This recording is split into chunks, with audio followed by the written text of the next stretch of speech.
comencemos por las gracias. Muchas gracias, soy el último, o sea que tranquilos, esto va bien, va bien. Si se ha aguantado hasta ahora, pues ya lo que queda no será nada. Ciertamente, como decía Teo, soy diseñador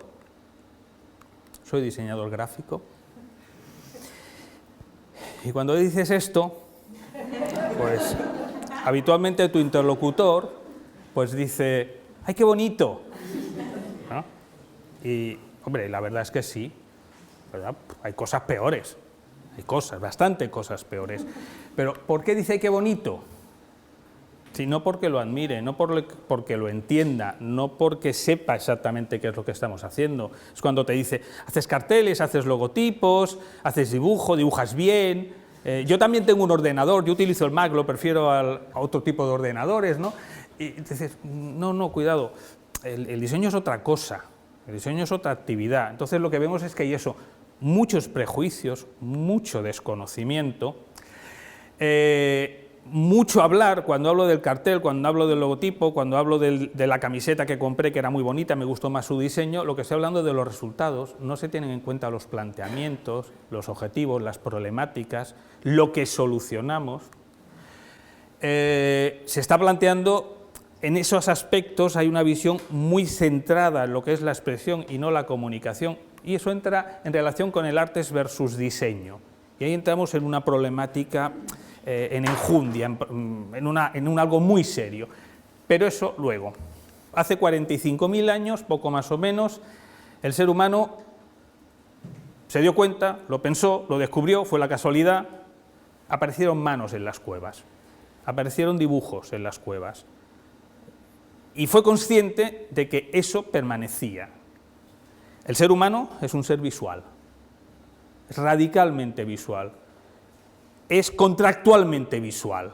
Es decir, la credibilidad que estamos generando respecto a aquellos que vemos es altísima. La respuesta a los estímulos visuales supera el 80%, los estímulos visuales que nos llegan están en torno al más del 80%, y la respuesta respecto a eso también está en torno al 80% de aceptación de esa respuesta. Estudios analíticos. Es decir, nos creemos lo que vemos. Es problemático, es muy problemático creerse lo que uno ve, y cuando estamos en realidades virtuales, en simulación, es todavía más problemático, porque antes se veía la trampa, ahora empieza a no verse la trampa, con lo cual estamos en un problema. El ser humano es un ser visual, es una realidad. ¿Qué descubrimos? La permanencia de la imagen. ¿Qué descubrieron hace 45.000 años? Que aquello que hizo alguien, ese alguien desapareció, pero aquello que hizo permanecía. Y entonces descubrieron que aquello que hizo sirve para recordar quién lo hizo.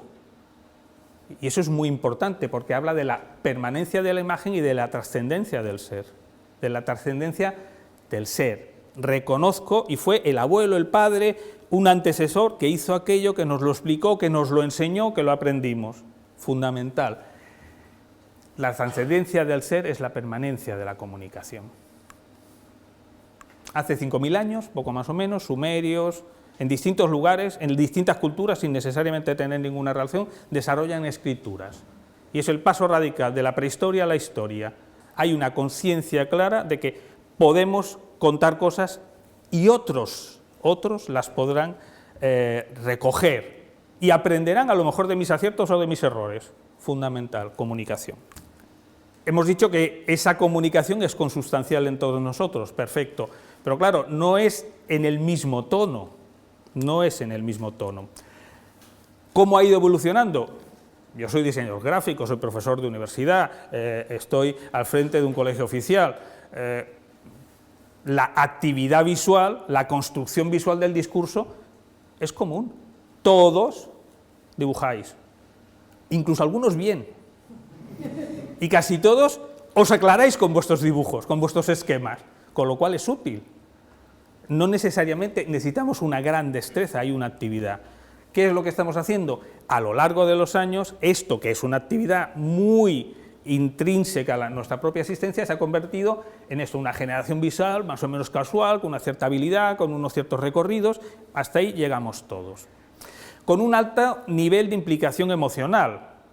Eso, problema cuando tú tienes que desarrollar una imagen respecto a un dibujo realizado por pues, un familiar, ¿no? Y te dicen, no, esta es la imagen de la empresa, la hice yo, mi hijo, mi sobrino me la regaló. Hay una inmensa valor emocional, problemática comunicativa, y entonces, pues bueno, ¿cómo solventas, cómo explicas? Bueno, ahí vamos a ir desarrollándolo. Ese primer nivel es un nivel de acceso, pues básicamente universal. Muy descuidado en la formación. Se enseña a escribir y se enseña a escribir con cuidado en el Oriente y se enseña a escribir además con intención, percibiendo la intensidad del trazo, la calidad del trazo, la sucesión de los trazos. Aquí se está empezando a enseñar a escribir mal, incluso con letra de palo, o incluso en algunas escuelas ya ni siquiera aprenden, no, directamente con tablets. En Finlandia están recuperando la caligrafía. Por algo será, por algo será. No es precisamente su sistema de enseñanza un sistema de los más nefastos que tenemos en Europa. A lo mejor tenemos que recuperar la caligrafía y otras muchas actividades plásticas porque son herramientas de control, de destreza, de seguridad personal, no solamente de dominio, que a veces parecía de que la cosa estaba como tenía que estar, no, es de destreza y de confianza. ¿Eso qué implica? Oficio. Tenemos que saber hacer las cosas. Aquí ya no todos llegamos. El oficio es el dominio instrumental, tenemos unos niveles de calidad, de artesanía, de control. Durante muchos años el diseño ha sido una actividad esencialmente de oficio. Empieza la profesión, y la profesión tiene un momento muy claro en el mundo del diseño gráfico, que es 1548, Gutenberg, desarrollo de la imprenta. Gutenberg, Fuchs y Schoeffer ponen en marcha una industria. Especializado, Gutenberg un técnico, Schoeffer un calígrafo y Fuchs un inversor. Un inversor que además era suegro de Schoeffer, por eso la imprenta ellos se la llevaron y le dieron una patada a Gutenberg y se quedó fuera. Pero bueno, él se quedó con la fama y los otros se quedaron con la industria y el dinero. Cosas que pasan. Organización, tareas, profesión, especialización. Aquí ya estamos en otro nivel, estamos en un nivel diferente de responsabilidades. Pero van pasando los años. ¿Qué estamos ahora? ¿Qué es lo que aporta la disciplina? Esencialmente, transversalidad, generación de conocimiento, visualización y evidencia de posibles resultados. Incluso en la conferencia de antes, cuando superpongo dos gráficas, ¿qué hago? Veo la realidad. Sí, la visualización es un elemento de generación de conocimiento. Las charlas son TEDx, esto es diseño, la D es diseño. Y una de las cosas y de las características de las singularidades que tiene el diseño también es esa, es que aporta conocimiento y se relaciona con conocimientos dispersos, con un médico, con un ingeniero, con un entomólogo, con un fabricante de tornillos, y con todo eso generas un determinado conocimiento. Vamos a plantear una definición ya del ámbito disciplinar. El diseño gráfico es el proceso de mediación entre la idea y la realidad con pleno conocimiento, importante, pleno conocimiento, pensamiento crítico, experimentación, análisis, adecuación, pertinencia y, sobre todo, compromiso con la sociedad y la naturaleza. Qué bonito. Lo he dicho yo. Sustancia. ¿Cuáles son los elementos característicos, permanentes singulares, propios, invariables de todo esto que estamos haciendo nosotros? Porque no es que sean carteles o que sean logotipos o que sean souvenirs. Mucho de lo que hay en este museo es diseño, es expresión de la sociedad.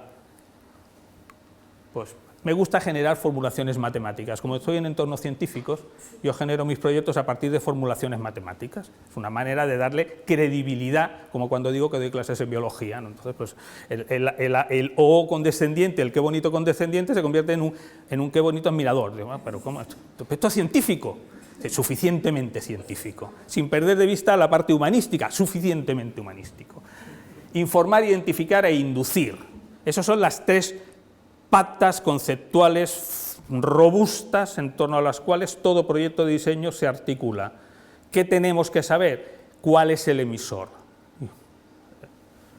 Identificar al emisor.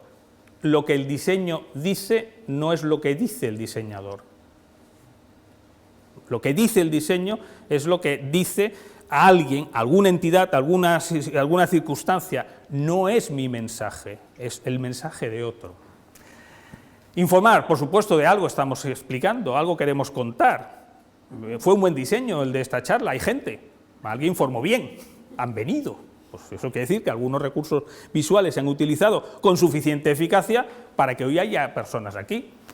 Pues eso es información que ha tenido un proceso exitoso. ¿Y todo eso para qué? Precisamente para que vengáis, para que estéis, para inducir un comportamiento. Esa inducción de comportamiento puede representar un cambio de dieta, puede representar un cambio de comportamiento sexual, puede representar un cambio de relaciones entre las personas, puede representar el respeto entre hombres y mujeres, puede representar la comprensión entre pueblos. ¿Por qué? Pues porque hay inducción de comportamientos.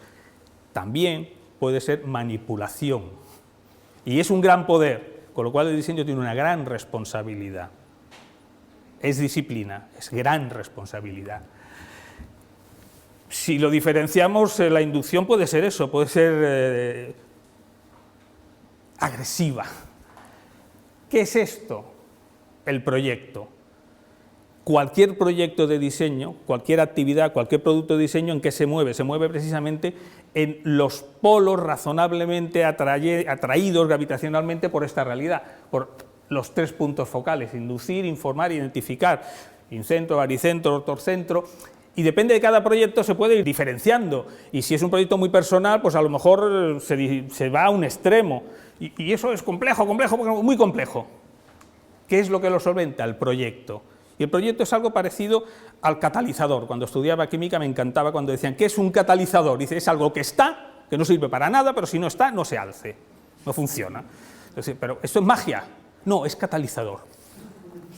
Pero no se gasta, no. Pero si no está, no funciona, no. Ah, vale, pero no es magia, no, es catalizador. Pues el diseño es un catalizador. Si está, funciona, es eficacia. Y si no está, ¿qué pasa? Pues no funciona, no es eficacia. El proyecto es ese crisol que une. Y entonces, a partir de entender el proyecto, vamos a hablar de arte versus diseño. Y voy rápido. Tenemos mucho en común. Mismos medios, mismos lenguajes, similares formaciones, pero diferente metodología. Y una radical diferencia, que es, retomo un esquema clásico de comunicación, que es muy conocido: peer, SOSIR, emisor, canal mensaje, receptor. ¿Qué es lo que pasa con el diseño? Un cambio radical. El emisor, el receptor. El mundo del arte pone su foco en el emisor. Es importante lo que el artista ve, lo que dice y cómo lo expresa. El mundo del diseño pone su punto focal radical en el receptor. Yo explico para que sea entendido aquello que quiero explicar. Puede darse el caso que uno quiera hacer alguna actividad plástica como artista, que interese que se vea la personalidad del autor, puede darse el caso, pero eso es singular. Lo fundamental es emisor, receptor, y eso es un cambio entre el punto de vista de la expresión y la realidad de la comunicación. En el arte la expresión es esencial, en el diseño la comunicación es esencial. Estamos llegando, reflexión del proyecto: no se puede ser buen diseñador si no se es radicalmente generoso y humilde. Aquí pierdo la mitad de los diseñadores amigos. Entonces, cuando eso lo explico desde el colegio, dice, pues ya no me quiero colegiar, porque yo soy artista, libertad plena, no sé qué. Dice, pues no es eso, no. A lo mejor estás todavía en la profesión y no has entendido la disciplina. A lo mejor tienes que dar ese paso de crecimiento. Y ojo, servir, sí, servil, no. La importancia de la letra para un diseñador gráfico, porque forma palabras y las palabras son muy diferentes. Servir, sí, serviles, no. ¿Cuál es la esencia del diseño? Antes hemos visto la sustancia. ¿Cuál es la esencia del diseño? Aquello que constituye la naturaleza de las cosas.